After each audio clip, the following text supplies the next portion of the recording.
There's a file in the Galactic Archives marked with 17 different warning symbols, 3 of which don't translate into any known language, and one of which just screams when you look at it too long. The file is labeled Species 7 Alpha, Maritime Conflict Protocols. Nobody reads it. This is a story about why they should have. Commander Vexillarian of the Crethaxian Imperial Armada had 3 eyes, 4 arms, and absolutely 0 patience for ancient bureaucratic nonsense. He was what you might call a professional warrior, if professional meant someone who'd conquered 47 star systems before lunch and considered diplomacy a fancy word for creative threatening. "Ancient warnings?" he bellowed at his second officer, a nervous creature named Threelock, who had the unfortunate tendency to molt when stressed. "I don't care if the precursors themselves wrote it in their own blood. We are the Crethaxian Empire. We've toppled civilizations that had weapons platforms inside their suns." Threelock's scales were already beginning to flake. "Sir, the archive keeper specifically mentioned that the file regarding the humans contains information that is, and I quote, absolutely vital for any species considering maritime engagement with maritime. Vexillarian's laugh could have stripped paint from a starship hull. "These primitives barely have faster-than-light travel. They still use combustion engines on half their planet, and you're telling me I should be worried about their boats?" The thing about the Crethaxians was that they came from a desert world. Not just any desert world, mind you, but a planet where water was so rare that their word for ocean roughly translated to "that thing we saw in a video once," and honestly thought was pretty gross. They had conquered aquatic species before, certainly. They just did it from orbit, like sensible people. The file sat in the archives, unread. This was approximately where things began to go spectacularly wrong. 3 weeks later, the Crethaxian Armada dropped out of hyperspace near Earth's moon. The fleet was impressive by anyone's standards. 200 warships, each the size of a Manhattan city block, bristling with enough firepower to glass a continent.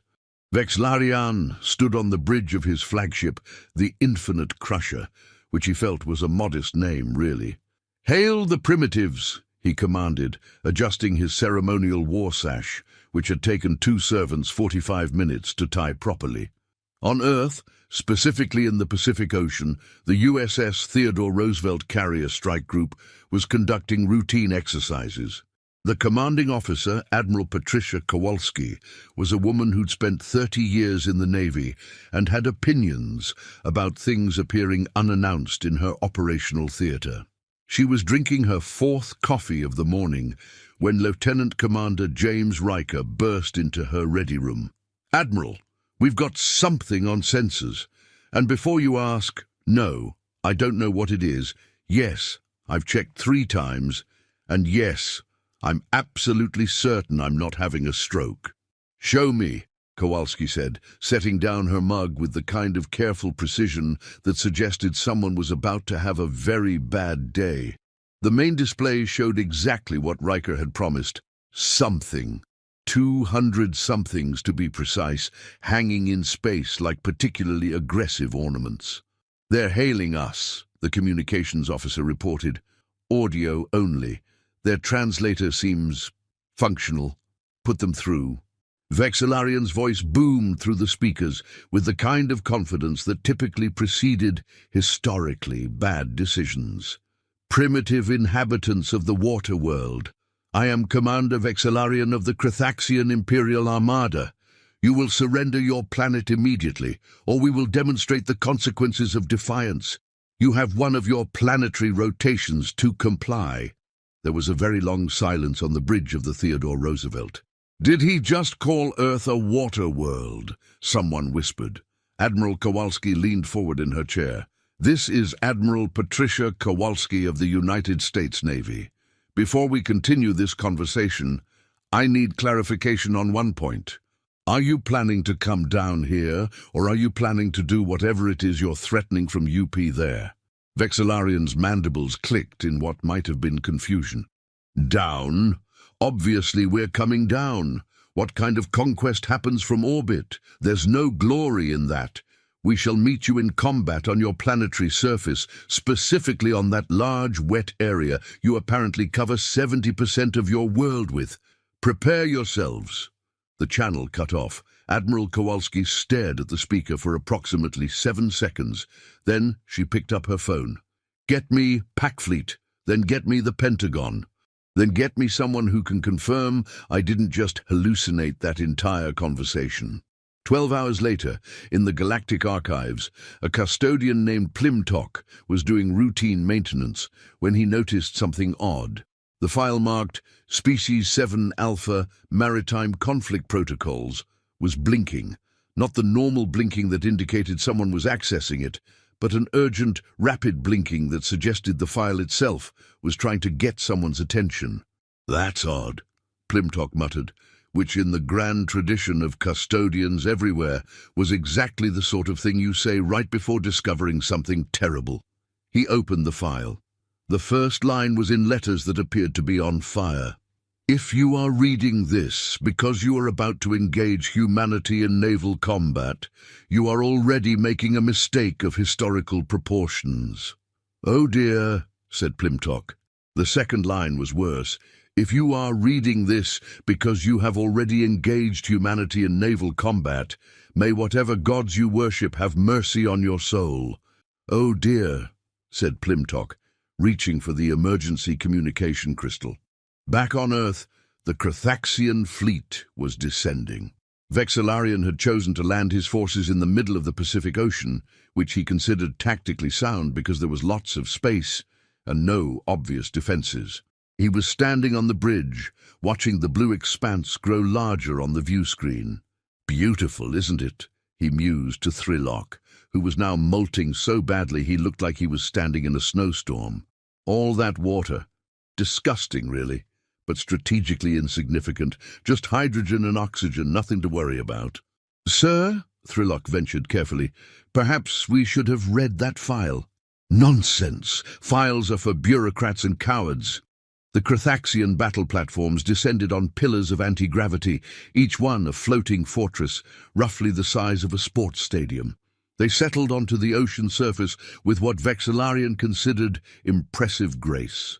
The platforms had been designed to float on water, though the Krathaxian engineers had based their calculations on the relatively calm, shallow seas of the few aquatic worlds they'd conquered before.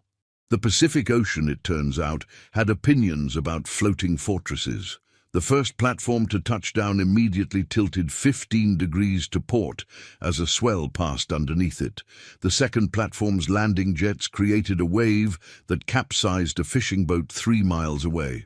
The third platform landed perfectly, sat still for approximately 4 seconds, and then began rocking like a cradle in an earthquake. "Sir," the navigation officer reported, her voice slightly higher than usual, "the surface is moving." "Of course it's moving. It's liquid. Stabilize the platforms." Inside the Pentagon, a room full of very serious people were having what could only be described as a moment of collective disbelief. "They landed on the ocean," General Hammond said for the third time. "On the ocean," confirmed the intelligence analyst. "Not near the ocean, not by the ocean. On the ocean." "On the ocean, sir." Do they not know how water works?" Admiral Kowalski, joining via video link from the Roosevelt, allowed herself a small smile. "Apparently not, sir. They come from a desert world. According to the xenobiology team, they have almost no experience with large bodies of water. And they chose to invade Earth by landing in the middle of the Pacific Ocean?" "That is correct, sir." General Hammond rubbed his temples. "Gentlemen, ladies, I think we might be dealing with the dumbest aliens in the galaxy." On Platform 7, a Krathaxian warrior named Jakris was experiencing something his species had rarely encountered: seasickness. His 3 eyes were crossing independently of each other, his 4 arms were clutching various parts of the railing, and he was making sounds that roughly translated to, "Why is everything tilting?" "Stand firm!" bellowed Vexlarian over the communication system. "This is merely the planet's natural movement. Adapt and overcome." A wave approximately 8 feet high rolled under the platform. Jacris went green, then purple, then a shade that didn't exist in normal Crethaxian physiology. Vrilok leaned over to Vexlarian. "Sir, we're receiving reports that 70% of the crew is experiencing severe equilibrium disturbance. They're seasick." "Okay. Say it plainly." "I was trying to maintain morale, sir."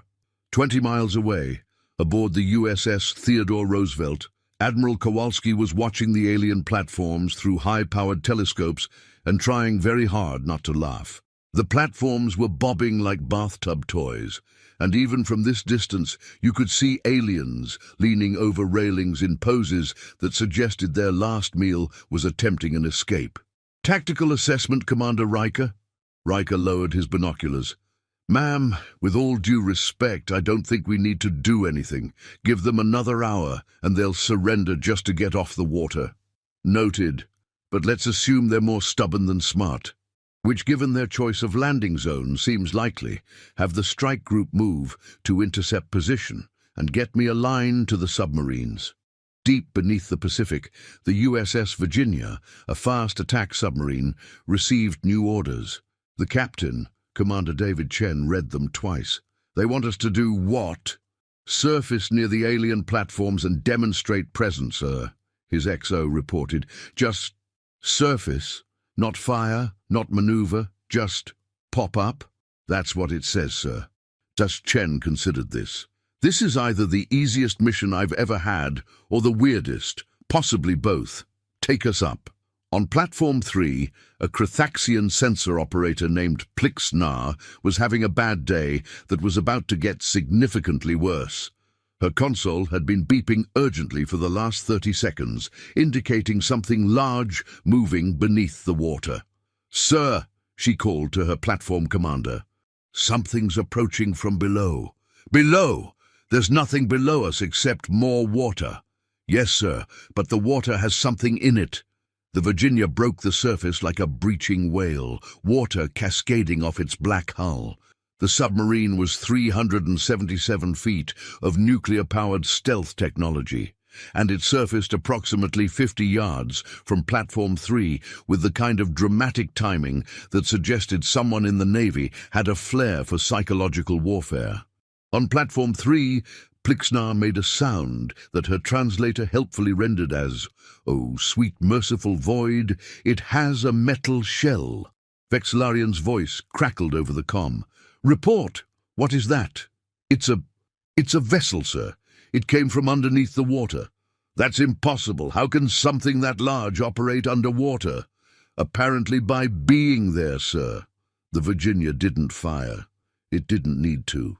It simply sat there, water still dripping from its conning tower, looking exactly like what it was, a predator in its natural habitat.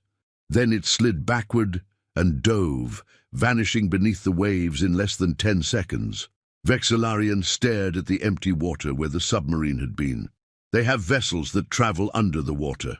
"Yes, sir." "Voluntarily." "It would appear so, sir." "Why in the name of our ancestors would anyone build that?"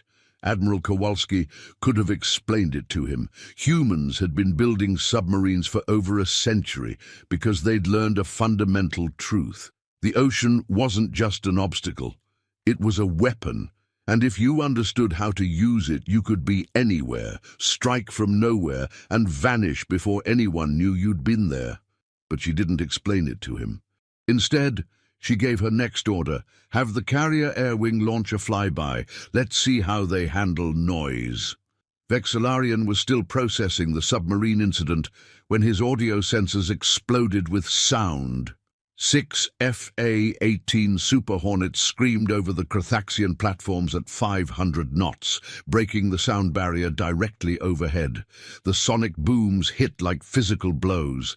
Every Crethaxian on the platforms clapped their hands over their audio receptors. Several dropped to their knees. One warrior, already disoriented from seasickness, simply fainted. "What was that?" Vexlarian roared. Atmospheric craft, sir, the sensor operator shouted back. They just violated the sound barrier directly over our position. Why? I believe they're saying hello, sir. The jets circled back around, lower this time, their engines howling. They weren't attacking. They were just there, moving with casual grace through the air, occasionally dipping low enough that their wake turbulence rocked the platforms even more. Jacris, still clinging to his railing, managed to raise his head long enough to watch one of the jets pass within 100 meters of his position. The pilot waggled the wings. Jacris was absolutely certain the gesture meant something rude. In the archives, Plimtok had finally managed to get through to someone important. Unfortunately, that someone was a mid-level administrator named Quetzal, who had the distinction of being both bureaucratic and stupid, a combination that usually led to paperwork rather than action. "You're saying we need to send an emergency transmission to the Crethaxian fleet?" Quetzal asked slowly. "Yes, the file specifically states that engaging humanity in maritime combat is catastrophically inadvisable. But we'd need authorization from the Council of Elders for emergency transmissions. They're already in combat. Are they losing?" Plimtok checked the real-time data feed. "Well, they haven't fired a shot yet, but they're mostly seasick and appear to be very confused about submarines. So, they're not technically losing. They're not technically winning either. Then it's not an emergency. File the proper request forms, and it'll be reviewed in the next session." "The next session is in 3 weeks. Then they have plenty of time to figure it out themselves." Plimtok seriously considered violence for the first time in his life. On Platform 1, Vexilarian was having what humans would call a moment of clarity, though for him it looked more like suppressed panic. His invasion force was bobbing around the Pacific like confused ducks. Half his warriors couldn't stand up straight, and the humans hadn't even attacked yet. They were just showing off. "Perhaps," Thrilok suggested very carefully, "we should reconsider our approach." "Reconsider? We are the Crethaxian Imperial Armada. We do not reconsider." A wave hit Platform 1 at an angle. Vexilarian stumbled. His ceremonial war sash, having finally worked itself loose, slipped off entirely and fell into the ocean, where it was immediately claimed by a confused sea turtle. "Sir, the humans are hailing us again." Vexilarian straightened his armor. "Put them through." Admiral Kowalski's voice came through crisp and clear. "Commander Vexilarian, I'm calling to give you one opportunity to reconsider this situation. You are currently sitting on the Pacific Ocean, which is our home territory. We've been fighting on, under, and around water for thousands of years. We're good at it. This doesn't have to end badly for you." Vexilarian's pride, which had already taken several beatings today, surged back to life. "We do not fear your water tricks. We have conquered 47 systems. Launch the assault craft. We attack now." The channel cut off. Kowalski sighed and looked at Riker. "I tried." "Yes, ma'am." "Inform the strike group. Weapons free on my command. And someone tell the submarine captains they can stop playing nice." The Crethaxian assault craft launched from the platforms with impressive coordination. They were sleek, fast attack boats, equipped with plasma cannons and staffed by warriors who were desperately trying to ignore their equilibrium issues. There were 200 craft in total, and they formed up in attack formations that had worked perfectly in every simulation. Of course, the simulations had been run in calm water on a desert planet where the deepest body of water was 6 feet. The Pacific Ocean was somewhat deeper. The first wave of assault craft roared toward the American strike group at full speed. Their plasma cannons warming up, their warriors shouting battle cries that roughly translated to, "Please let this be over soon." Then the ocean itself seemed to erupt.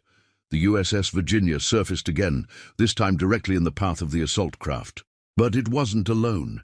The USS Mississippi surfaced to starboard. The USS North Dakota surfaced to port. 3 more submarines breached in perfect synchronization, surrounding the Crethaxian craft in a ring of steel. Plixnar, commanding one of the assault craft, made several sounds that couldn't be translated into anything family-friendly. They were under us the entire time. The submarines didn't fire. They didn't need to. They just sat there, their missile hatches open, making it very clear that they could end this engagement whenever they chose to. But the submarines were just the opening act. "Air Wing," Admiral Kowalski said calmly. "You are cleared to engage." 24 FA-18s dropped out of the sky like falcons. They weren't carrying live weapons. Someone in the Pentagon had decided that actual missiles were overkill for this particular situation. Instead, they were loaded with flares, chaff, and a weapon that the Navy had used exactly once before: pure psychological warfare. The jets screamed over the Crethaxian assault craft at wave-top height, their afterburners creating rooster tails of spray. They deployed flares that turned the sky into a light show of burning magnesium. They fired chaff that bloomed on Crethaxian sensors like electronic fireworks. And they flew patterns that should have been impossible, pulling maneuvers that seemed to violate the laws of physics.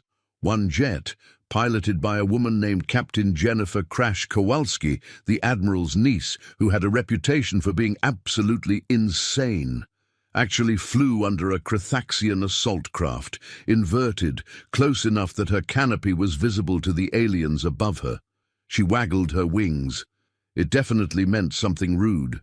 Jacris, who had been assigned to one of the assault craft because someone hated him, watched the jets perform their aerial ballet and had what could only be described as a complete emotional breakdown. "They're flying upside down! Why are they flying upside down? What tactical purpose does that serve?" "I believe it's called showing off, sir," his gunner replied weakly. "That's not a real military tactic." But it was working. The Crethaxian assault craft was scattered, confused, and completely unable to focus on their actual targets because there were submarines surrounding them and jets performing air shows overhead, and somewhere in the distance a destroyer had just fired its 5-inch gun in warning shot mode, which created a waterspout that looked like Neptune himself had decided to join the party. Vexillarian watched the chaos unfold from Platform 1 and experienced something his species rarely felt: doubt. Not about his military prowess, not about his tactical genius, but about the fundamental decision to land on the water. "Sir," Thrillock said quietly, "I really think we should have read that file." "Not now, Thrillock."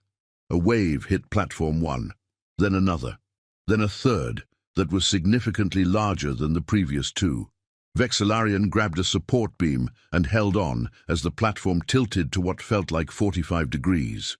"Sir, the human vessels are moving!" The Theodore Roosevelt carrier strike group was advancing. The massive carrier led the way, its escorting cruisers and destroyers spreading out in a formation that had been refined over decades of naval doctrine. They moved through the water with the kind of casual confidence that suggested they could do this in their sleep. Behind them, barely visible on the horizon, were another 3 carrier strike groups that Pac Fleet had sent just in case. Oh, it was overkill on a scale that bordered on insulting. The Crethaxian assault craft tried to reform their attack lines. They really did try. But attempting to maintain military formation while bouncing around on ocean waves, surrounded by submarines that could strike from below, while jets performed aerobatics overhead, was like trying to do calculus while riding a roller coaster during an earthquake.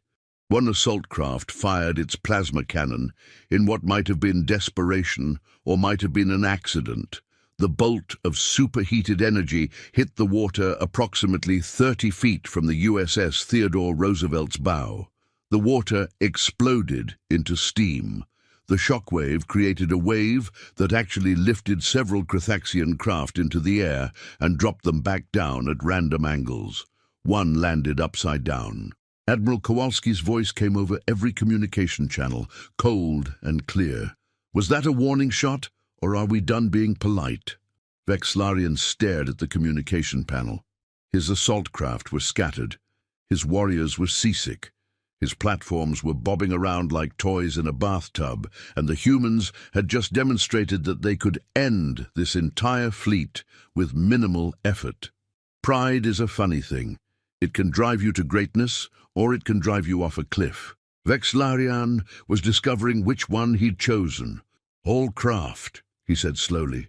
"Cease fire. Return to the platforms." "Sir?"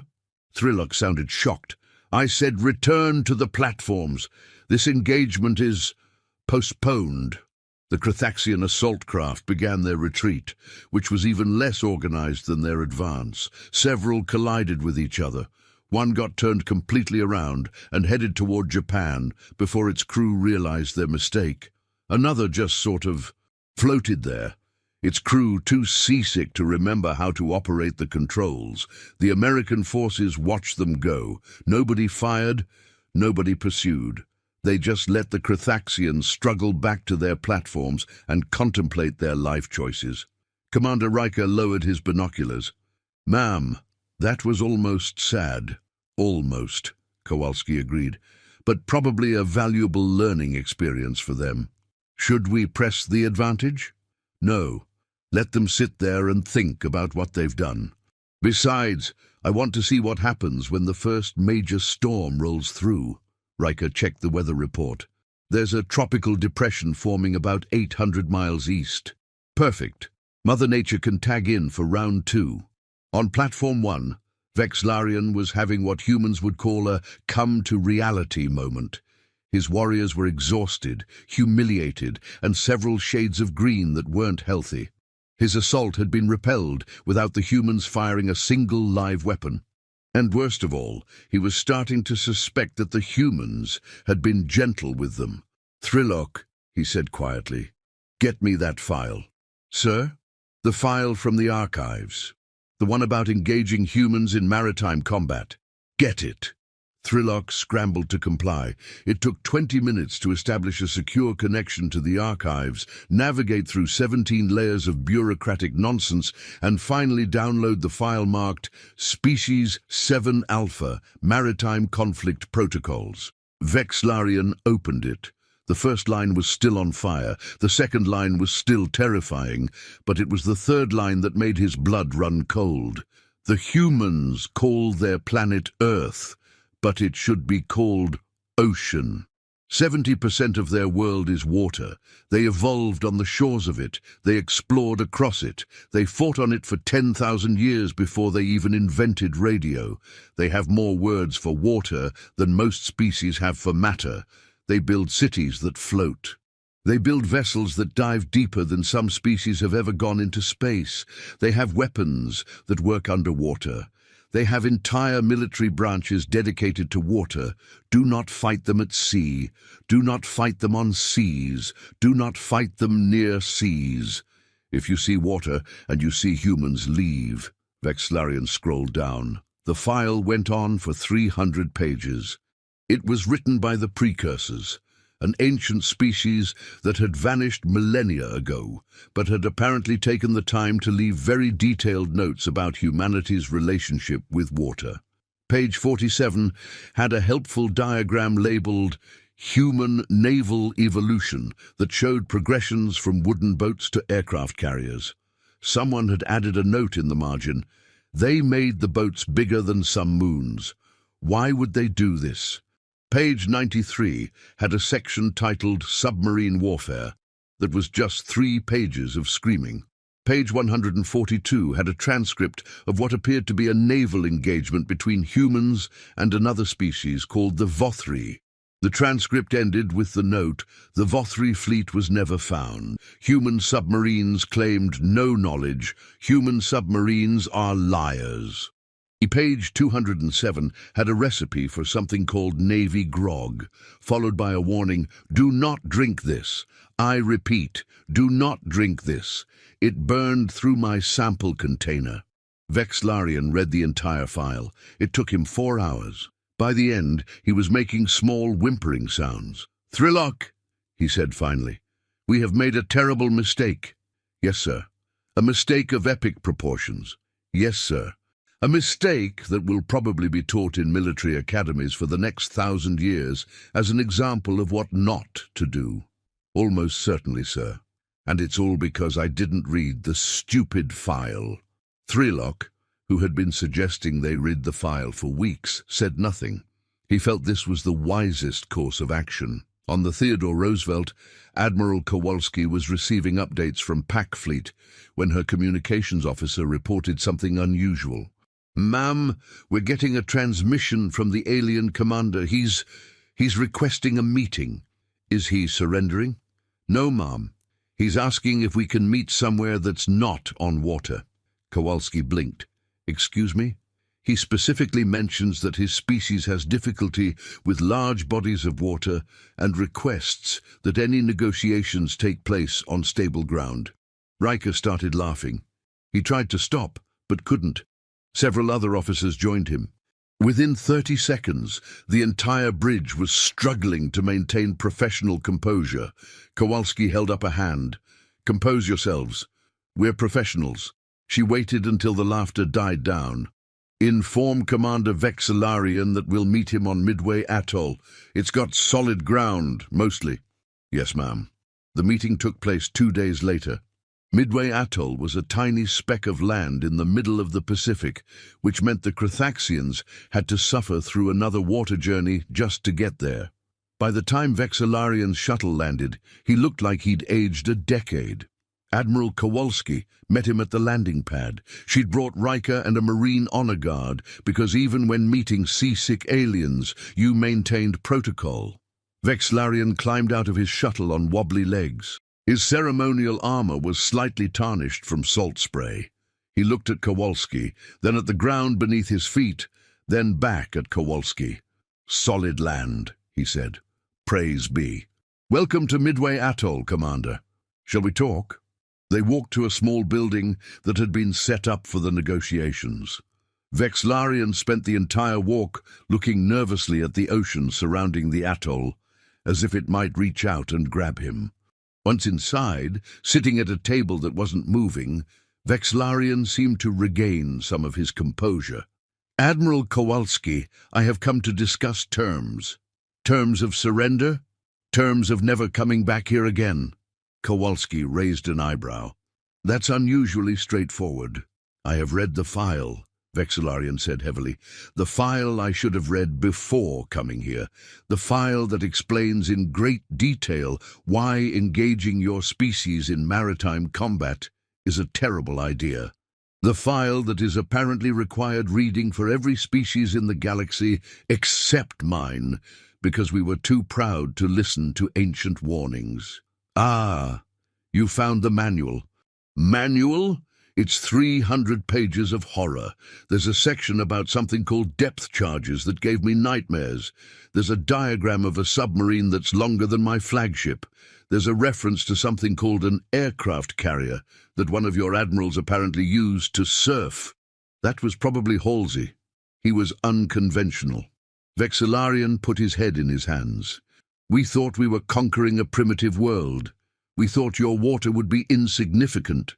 "Commander, we have more water than most species have planet. We've been working with it, fighting on it, and occasionally drowning in it for our entire history. It's not just our environment, it's our advantage." "I understand that now." Vexillarian looked up. "I'm here to formally request that my fleet be allowed to leave your system without further engagement." "That's it? No threats, no demands, no promises of returning with a bigger fleet?" "Admiral, I would rather fight a star-going supernova than face your navy again. At least the star won't do barrel rolls to show off." Kowalski smiled. "That was my niece. She's enthusiastic. She's terrifying. She flew under one of our assault craft." "Yeah, she does that. We've talked to her about it." Vexillarian straightened his armor. "I am authorized to offer reparations for our incursion, formal apologies to your planetary government, and a promise to add your species to our list of civilizations we will never bother under any circumstances." "That's surprisingly reasonable. I'm a fast learner when the lesson involves submarines appearing beneath me." The negotiations wrapped up quickly after that. The Crethaxians would leave, they'd pay for the fishing boat they'd accidentally swamped, and they'd update their military databases to include a large warning about humanity's maritime capabilities. As Vexillarian prepared to leave, he paused. "Admiral, may I ask one question?" "Of course. Why didn't you sink us?" "You clearly could have. Your submarines alone could have destroyed my entire fleet before we even knew they were there." Kowalski considered this. "Because you weren't really a threat, Commander. You were just out of your element, literally. We figured you'd learn more by experiencing the ocean than by dying in it." "You were teaching us?" "Consider it a free lesson in why you should read the briefing materials." Vexillarian's mandibles clicked in what might have been grudging respect or profound irritation. Possibly both. "Your species is insufferable. We've been told that. Safe travels, Commander. Try to avoid waterworlds in the future." The Crethaxian fleet departed Earth's system 3 hours later. They didn't look back. Several platforms limped along at reduced speed because their stabilizers had been damaged by waves. One platform had to be towed because its crew had mutinied and refused to activate the engines until they were absolutely certain we're leaving the water planet forever. Vexillarian sat in his command chair aboard the Infinite Crusher, watching Earth shrink in the view screen. Thrillock approached cautiously. "Sir, the fleet is assembled and ready for the hyperspace jump." "Good. Get us out of here." "Shall I plot a course for the Imperial homeworld?" "Yes. And Thrillock?" "Sir, when we get back, you're in charge of mandatory briefing reviews for all commanders." "Sir, if I ever hear about another Crethaxian commander ignoring an archive file because it's bureaucratic nonsense, I will personally throw them into the nearest body of water." "Understood, sir." The fleet jumped to hyperspace. Behind them, Earth continued spinning, its oceans glittering in the sunlight, home to a species that had turned 70% of their planet's surface into their greatest tactical advantage. In the Pentagon, General Hammond was reading the after-action report with something approaching disbelief. "So let me get this straight," he said slowly. "Alien invasion fleet, landed on the Pacific Ocean, got seasick, failed to account for submarines, got scared by a flyby, read a file that told them this was a bad idea, and then left?" "That's correct, sir," the intelligence officer confirmed. "We didn't fire a single missile." "Correct, sir. We didn't even use live ammunition." "Also correct, sir." Hammond set down the report. "This is either the most anticlimactic alien invasion in history or the most efficient defensive operation we've ever conducted." "I'm leaning toward both, sir." Admiral Kowalski, who'd flown in for the debrief, leaned back in her chair. "Sir, if I may, I think this incident highlights something important about humanity's defensive capabilities. We didn't win because we had better weapons. We won because we had home field advantage. Those aliens came from a desert world and tried to fight us on water. It's like if we'd invaded their planet and challenged them to a sandcastle building competition. Except we wouldn't be stupid enough to do that," Hammond pointed out. "Exactly, sir, but apparently reading briefing materials isn't universal." The meeting continued for another hour, covering everything from diplomatic implications to whether humanity needed to update its first contact protocols to include a section titled, "What to Do When Aliens Are Really, Really Dumb About Geography." But while the Pentagon was having meetings, and while the Crethaxian fleet was limping home in shame, something else was happening in the galactic archives. Plimetok had filed 17 official complaints about Quetzal's refusal to send the emergency warning. He'd also filed 3 unofficial complaints that were mostly just creative insults, but more importantly, he'd flagged the incident for review by the Council of Elders. The council, which consisted of representatives from 40 different species, convened 3 weeks after the Crethaxian retreat. They materialized in the Great Chamber as holograms, energy patterns, and in one case, a sentient cloud of gas that smelled faintly of cinnamon. Elder Vorthak, a crystalline being who served as chair, opened the proceedings. "We are here to discuss the Crethaxian incident regarding Species 7 Alpha, commonly known as humanity. Custodian Plimtok, present your findings. Plimtok stepped forward, clutching his data tablet like a shield. Honored elders, the Crethaxian Empire launched an invasion of Earth 3 weeks ago. They ignored the archive file specifically warning them about maritime combat with humans. The result was, well, it was exactly what the file said would happen. Define exactly, Elder Vorthak said. They got seasick, confused, outmaneuvered, psychologically dominated, and ultimately forced to retreat without the humans firing a single destructive shot. The human navy essentially gave them a demonstration of why the warning exists. Elder Kixtar, a 6-armed creature from a water world, made a burbling sound that translated to laughter. The Crethaxians tried to fight humans at sea. The Crethaxians, who come from a desert world. Yes, Elder, that's hilarious. Elder Kixtar, please maintain decorum, Vorthak said, though his crystalline structure was flickering in what might have been amusement. Continue, Custodian. The file was available. The warnings were clear, but because archive protocol requires council authorization for emergency transmissions, I was unable to send a real-time warning to the Crethaxian fleet. And you believe this protocol should be changed? I believe, Honored Elder, that when a species is about to make a mistake so catastrophically stupid that it was documented by the precursors themselves, we should be able to send a quick message saying, "Hey, don't do that." There was a long silence. Several elders conferred among themselves. The sentient gas cloud released a puff that smelled like disappointed cinnamon. Elder Vorthak finally spoke. Your point is noted. However, there is a larger issue at hand. The Crethaxian incident is merely the most recent in a series of, let's call them, learning experiences involving humanity.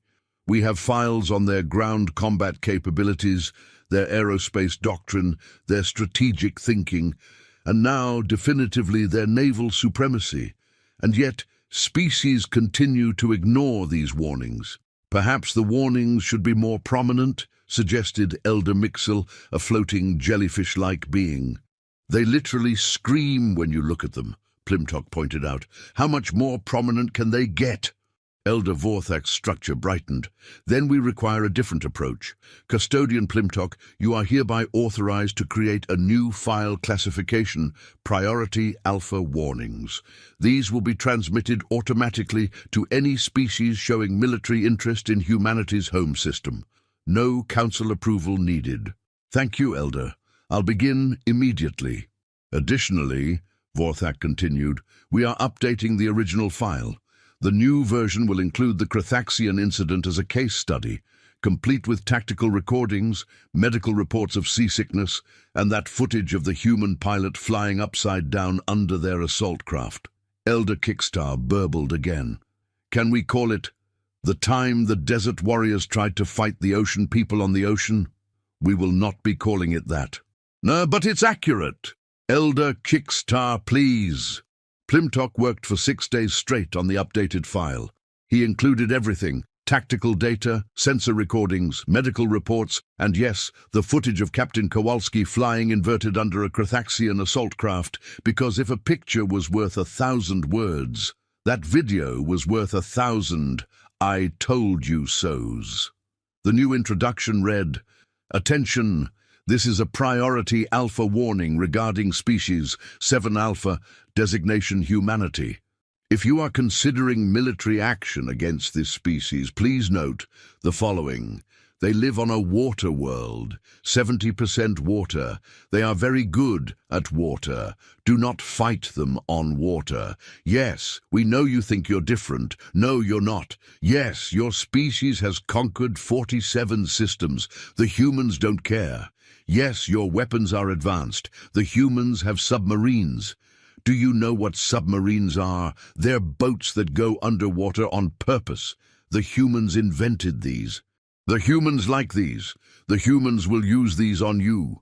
Please read the attached case studies, particularly the Crethaxian incident.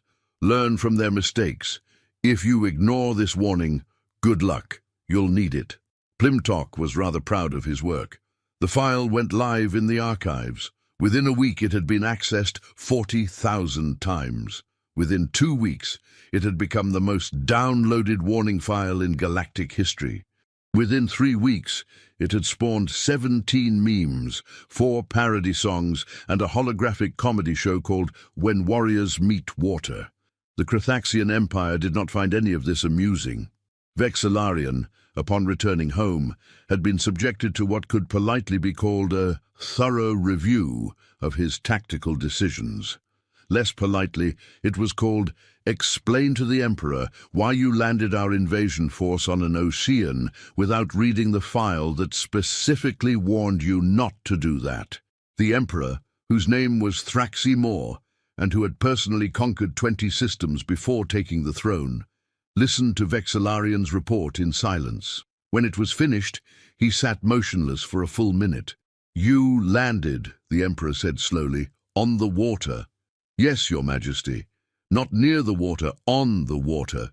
"Yes, Your Majesty." "Despite having a file that warned against this exact scenario." "I did not read the file, Your Majesty." "No, you did not." The Emperor stood and walked to the window of his throne room, looking out at the desert landscape of their homeworld. "Commander Vexillarian, you have served the Empire for 30 years. You have led successful campaigns on dozens of worlds. You are a decorated warrior." "Thank you, Your Majesty." "Which is why I'm not executing you for this monumental failure. I appreciate Your Majesty's mercy. Instead, you are being reassigned." Vexillarian felt a chill run down his spine. "Reassigned, Your Majesty? You will become the Empire's official liaison to the Galactic Archives. Your job will be to review every warning file, every tactical briefing, and every piece of intelligence regarding species we might encounter. You will then create mandatory training programs, ensuring that no Krathaxian commander ever makes the mistake you made. Your Majesty, Additionally, you will personally deliver lectures on the importance of pre-mission intelligence. These lectures will include full tactical recordings from your Earth encounter, including the part where you lost your ceremonial sash to a sea creature. Vexillarian wanted to die. "Yes, Your Majesty. Finally, your flagship is being renamed. The Infinite Crusher will now be known as the Lesson Learned. Your Majesty, please." "Dismissed, Commander.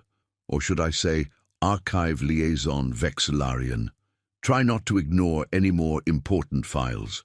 Vexillarian left the throne room in shame.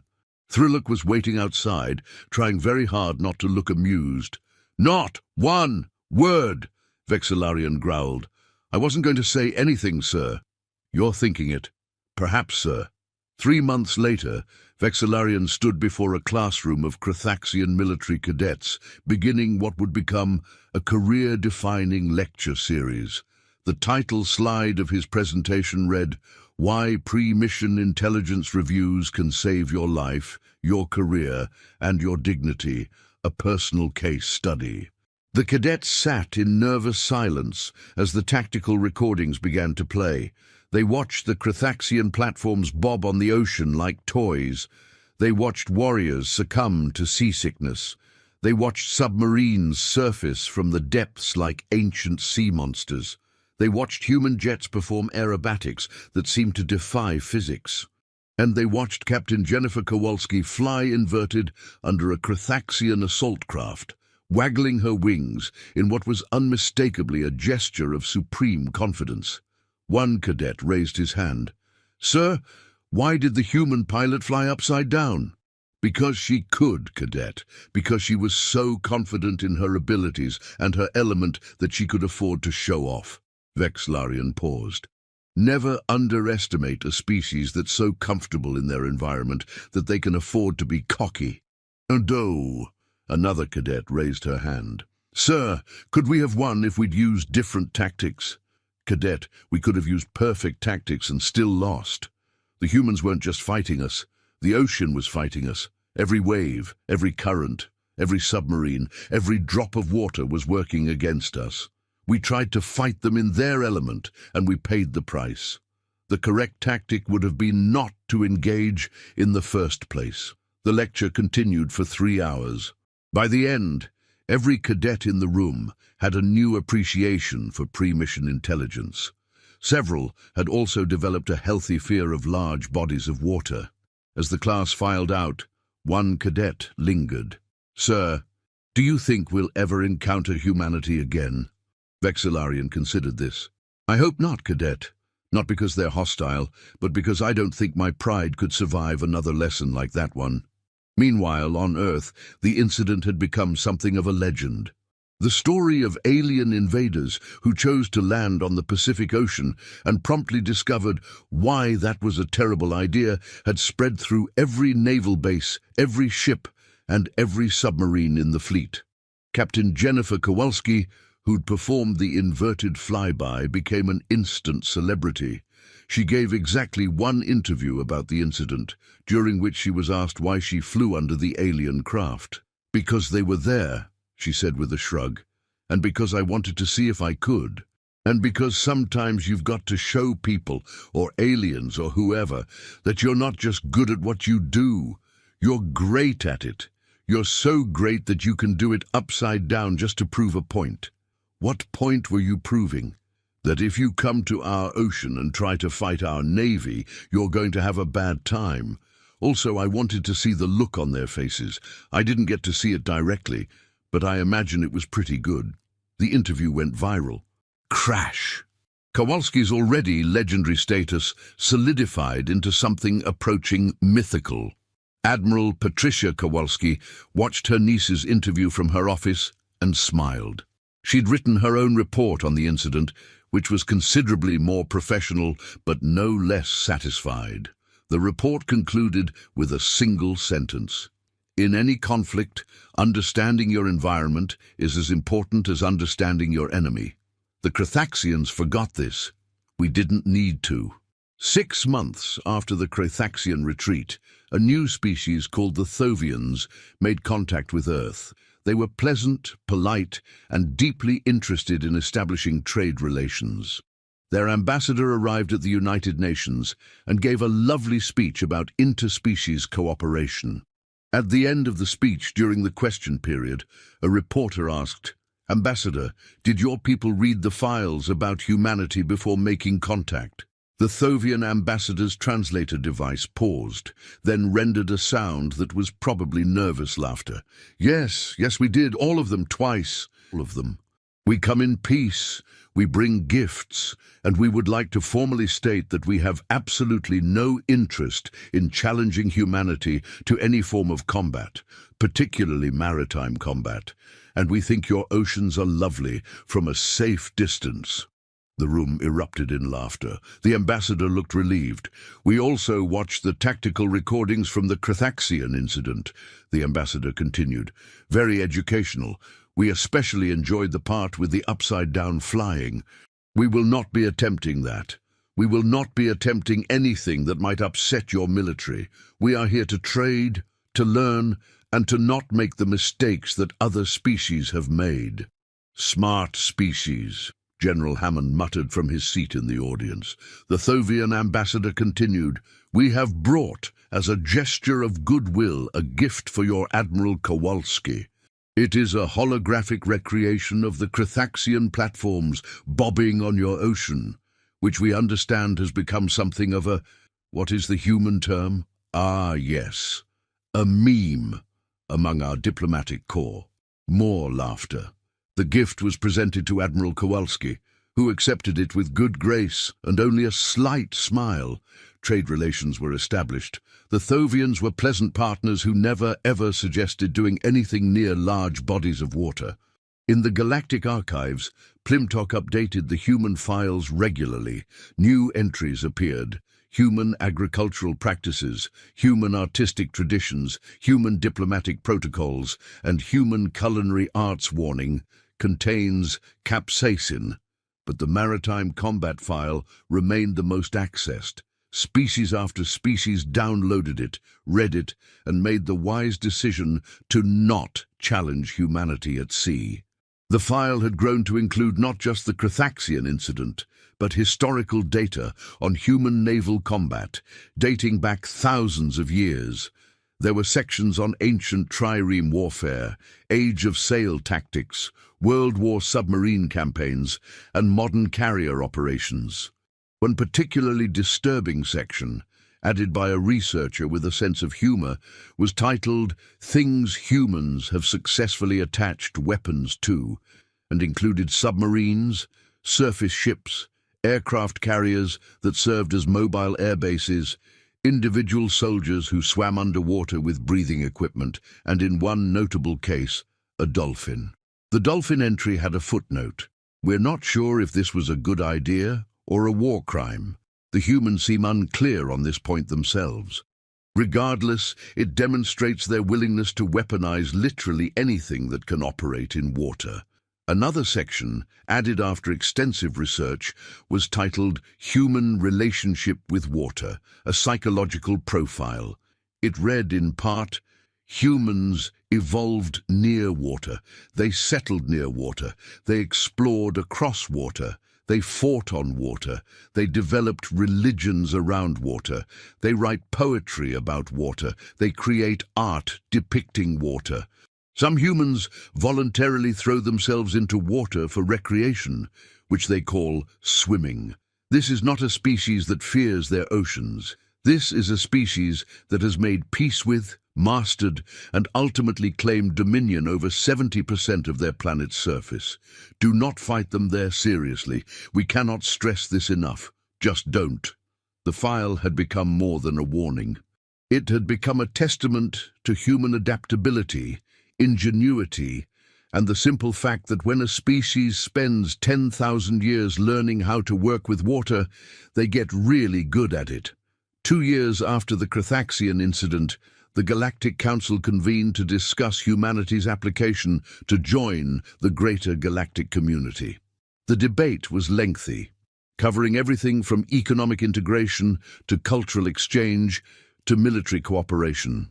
Elder Vorthak, still serving as chair, brought up the obvious question. There is the matter of humanity's military capabilities, specifically their naval forces. Elder Kickstar, the Waterworld representative, made an enthusiastic burbling sound. "I move that we immediately establish joint training exercises with the human navy.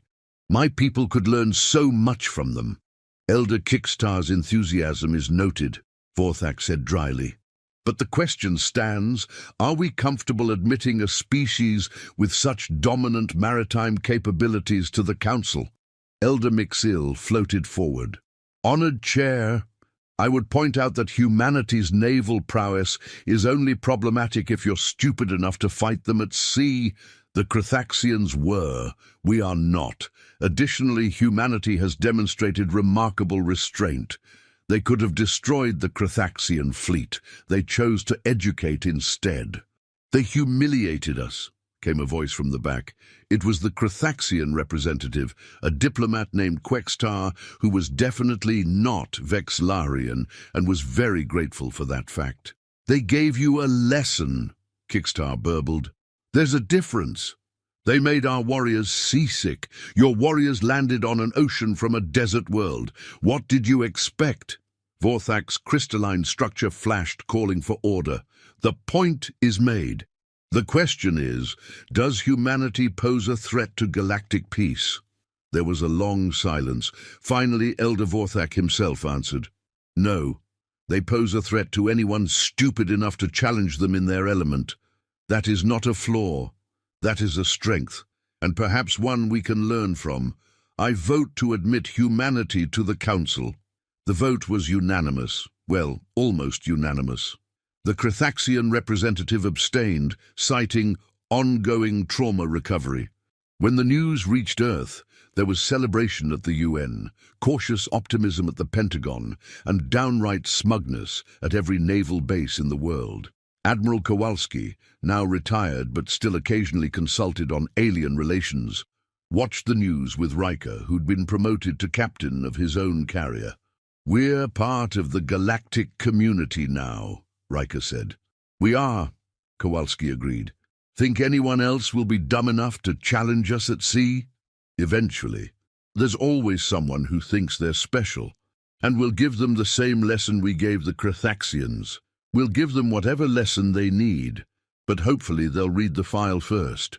In his office at the Crethaxian Military Academy, Archive Liaison Vex'Lahrian was updating his lecture materials.